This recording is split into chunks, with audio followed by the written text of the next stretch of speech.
So welcome everybody. My name is Sanjay Ratnavel and I'm the president of OESIS, joined today by Carol Selvey, who's a customer success manager in charge of this program at OESIS, and also Dan Walsh, who's at Centogene in Boston. So thanks for joining us. What I'm going to do today is I'm just going to take you through some of the questions that we've been getting quite often from the schools. And then I'm just going to unmute all of you who are on this, and we'll just take your questions one by one, and we'll go from there. So very quickly, I'm assuming that most of you have been on our website, and particularly this site here, which is the COVID-19 page. There's a frequently asked questions area, which is what I'm going to go through in a minute. There's a nurses panel. 250 nurses joined us about 2 weeks ago, and it really looks at all the alternatives. I encourage you to look at that if you haven't already. Then there's this application for school testing. This is what really kicks off us getting deeply involved with you after we've answered your questions. And when you click on that, you go into something like this. It should be filled out by someone who has the financial authority to do this. A head of school, chief financial officer, business officer. It asks you for basic details regarding your timing, your school. It talks about the kind of sample collection that's there. It talks about the logistics. It talks about the price of the test. It talks about privacy requirements, consents. It talks about guarantees and deposits. And then there's a signature page. Once you have done that, basically we process your application, and we get back to you on arranging a meeting and looking at your specific needs, etc.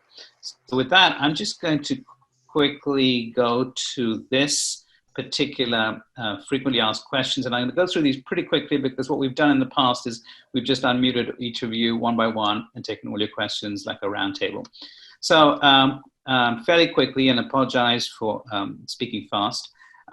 Who has access to the test results? We get that a lot. Well, basically, you're the only people who know the identity of the people who are tested, because you're providing a barcode with a numerical identifier, and we provide you with a scanner to scan that barcode. So when the actual samples are sent to Centogene's labs, that's all that there is. There is an application that you download, that you sign up for, two of you sign up for essentially, and then when 48 hours after the lab receives the test results, you can access your results and then correlate it. This preserves the privacy of your students and your faculty, and makes the whole process much easier. In terms of pickup, this is probably the biggest issue that people deal with, and I'll talk quite broadly about this. We organize the pickup. This is a specialist pickup. It's a biohazard pickup, and it's put into a specialist box which has a biohazard container and a thermal insulation layer. It's a box that usually has about up to 800 samples capacity. It's a standard box. It's then taken by a company called BioCare, which works for Centogene, and delivers it to your lab. So we estimate the transportation. The transportation costs really are about $10 per sample for a typical school doing around 300 tests. If you do less than that, obviously it goes up, and we can talk a little bit more about that in a minute. How's the sample stored? Well, the sample does have a shelf life that allows you to store it for overnight. So if you have a huge amount of people that you have to test, like 600 or more, then you could do 300 or 400 one day, keep it overnight, and then in a fridge at that particular temperature, then put it in the biohazard container that's provided, and then it'll be shipped off. So that's how the sample is stored and transported. How often should we test and when? This is the big question. You probably heard that California just announced that basically the teachers should be tested every 2 months. And in Connecticut, obviously boarding schools and others are going further, and day schools, and testing their students too. our belief is that most people will test students and faculty. Some schools are doing this at the beginning, right at the beginning, a week, 2 weeks afterwards, and then carrying on a little less frequently. Some are doing it just at the beginning, and then again in January, and then again in March. It's really up to you and what your parents and your budget can support. What's the turnaround time? The turnaround time is 48 hours after it arrives at the lab. So that's guaranteed, that's the legal wording, and 5% for the remaining. How long it takes to get to the lab is obviously dependent on where you are. Typically less than a day from Boston or those kinds of areas, which I think where most of you are calling from today. But the maximum is really 96 hours. So you should budget 96 hours or 4 days. That's to include transportation in case it's from, has to have connecting flights or what have you. These samples are not just going on commercial flights, they're going on freight forwarding flights, so specialist flights that are much more frequent in many ways because they're doing cargo. And so that's the turnaround. Sensitivity, 98% sensitivity, 100% specificity.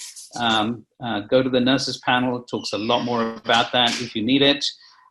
This is a test that's approved under the emergency use authorization of the FDA, and the consent form that we provide to you has all those details on it. It is done at one of the CLIA labs, Clinical Laboratory Improvements Act labs that Centogene owns, which is highly complex approved. It has to be one of those labs to do PCR testing, and particularly high throughput PCR testing. This swab is an FDA listed class 1 device. That means it has the safety of a bandage essentially. In terms of its utilization. Who can take the sample? A nurse or an EMT or an equally qualified athletic trainer. It's not an at-home test, but it must be done at a school so you can see it being done. We provide a video on how it can be done. It's essentially a swab that is taken at the back of the mouth, accesses the pharyngeal area at the back of the throat. It can be done at a gym or in a supervised carpool line or in a field. We recommend you provide students with some kind of time windows depending on how many you're doing. We recommend that the student or the faculty member takes a screenshot of the barcode for the swab. The swab is long.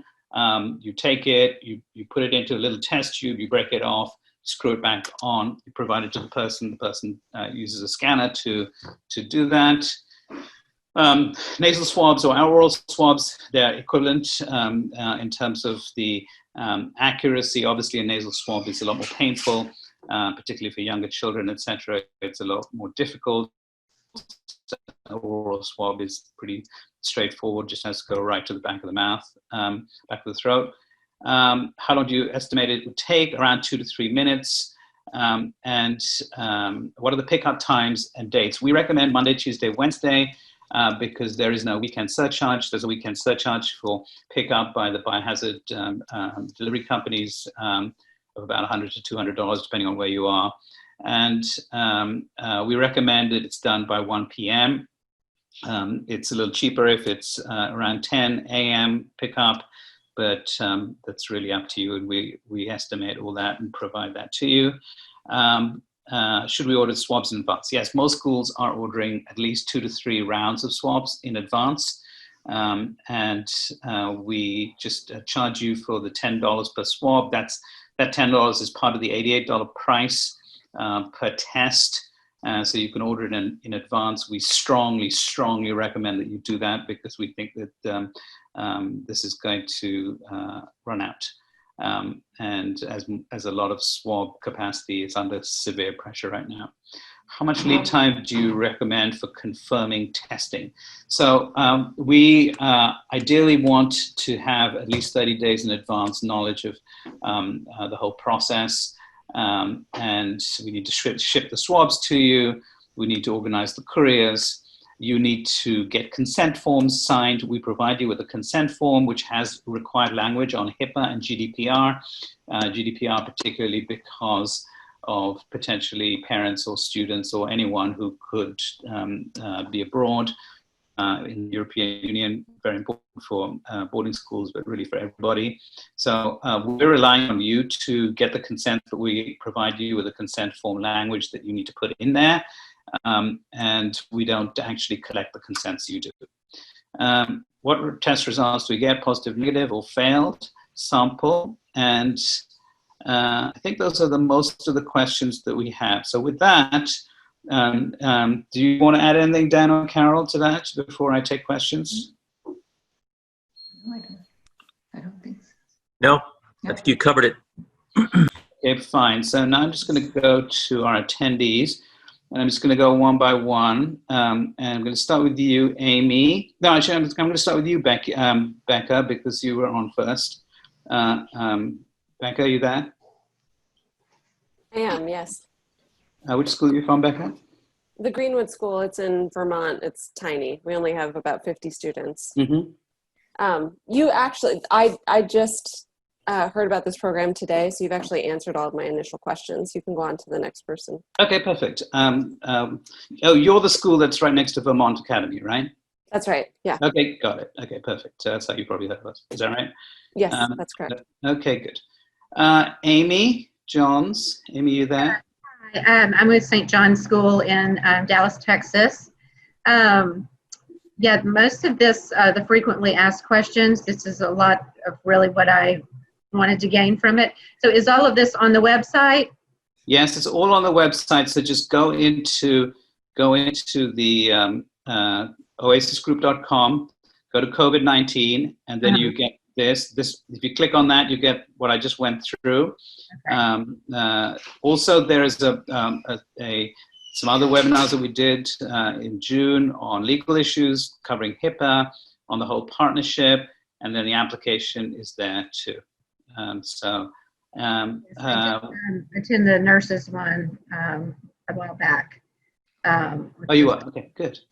Interesting, but yeah, as far as presenting something to my administration, I think this frequently asked questions will have the information that they will want to know. So. Okay, perfect.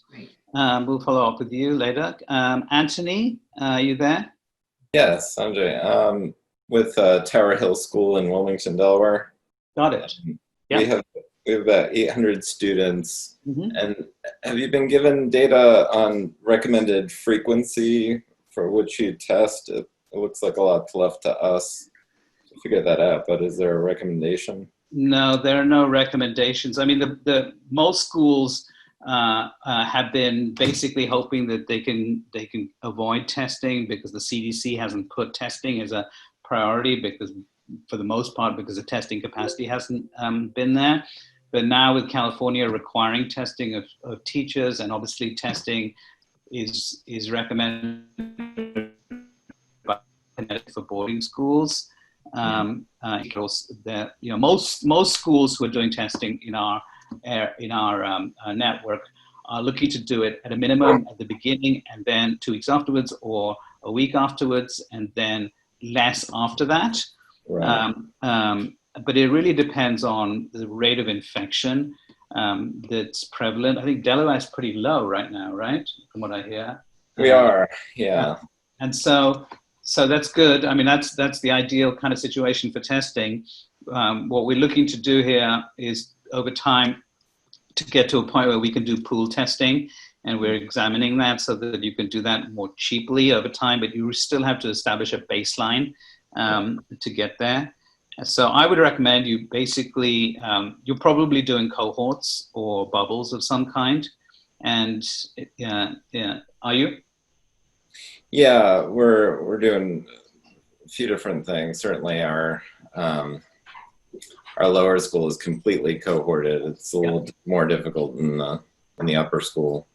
But we're doing contact tracing, and we're spreading out. We're doing a few different things, but testing is certainly on our minds. It may be that the county that we're in offers it to us, so we're looking at a few different options. But do you anticipate there being a run on supply?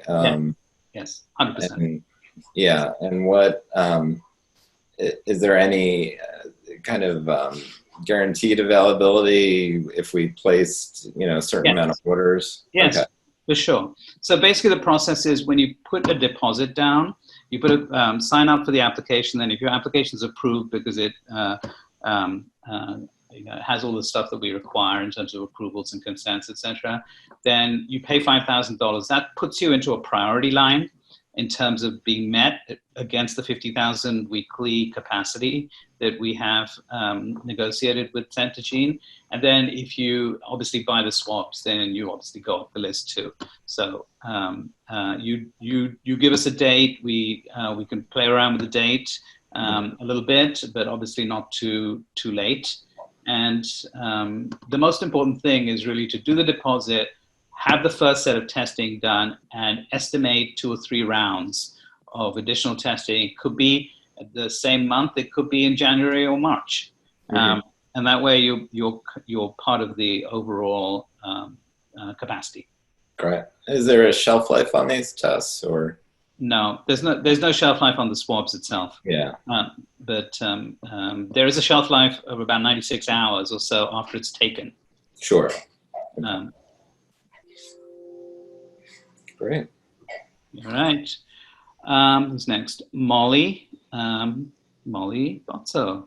It's been a while. Molly, Hi, Sanjay. how are you? I'm well, thank you. How are you? Good. Are you in Portugal? No, that's Erica. Erica moved to Tassis. Oh, sorry. No worries. I'm still here in California. Got it. I don't have any questions right now. I just was trying to take in as much information as I possibly could. Okay, fine. Good to hear from you. Stacy? Stacy, are you there? Hi there.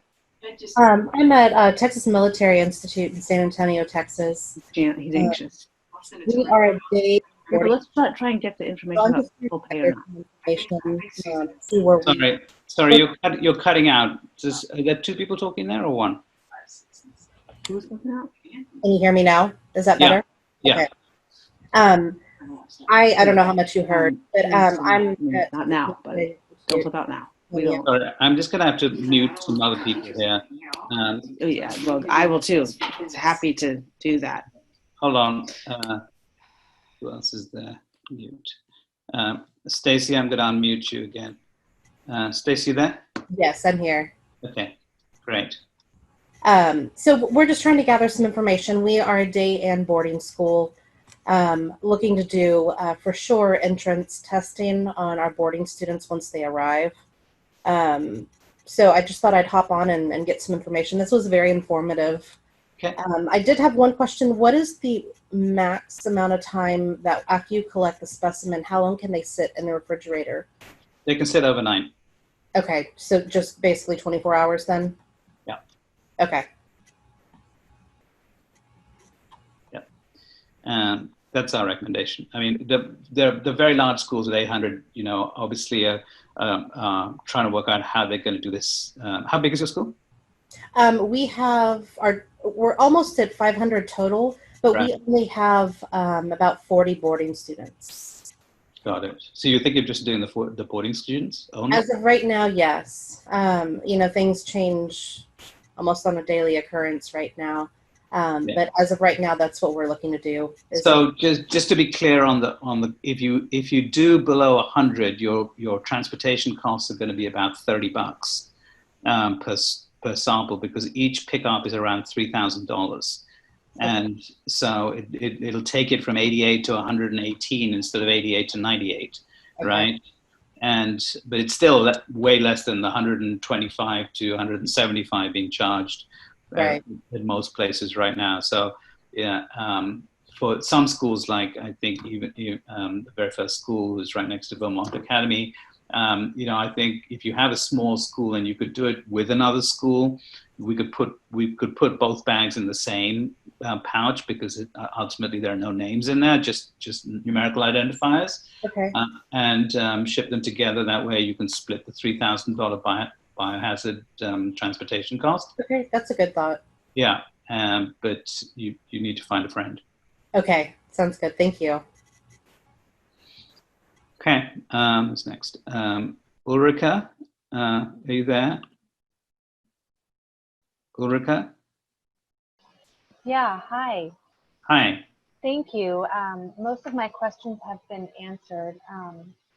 I'm just trying to get a handle on what the cost would be. I'm at St. Michael's School in Carmichael, and if we did all students and staff, we'd have about 300. So we're talking about a deposit, the $88 per test, Yeah. and $10 to $20 per sample transport cost. Is that right? You be at 10. You be at 10. 10. Okay, Yeah. if we did everyone. Okay. Any other costs in there that I'm not figuring in?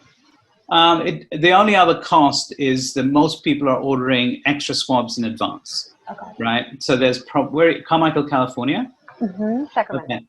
Sorry, Sacramento, right. Yeah, so there's going to be some internal shipping costs to get the extra swabs there and the actual cost of the swabs. So, yeah, that's basically it. Okay, thank you so much. It's been really informative. Very good. All right, any other questions? Any other questions? All right. Well, listen, thanks to all of you. If you have any further questions, Carol will follow up with you, all of you. Thank you, Dan. Thank you, Carol. And enjoy the rest of your week. Thanks, Sanjay. Bye-bye.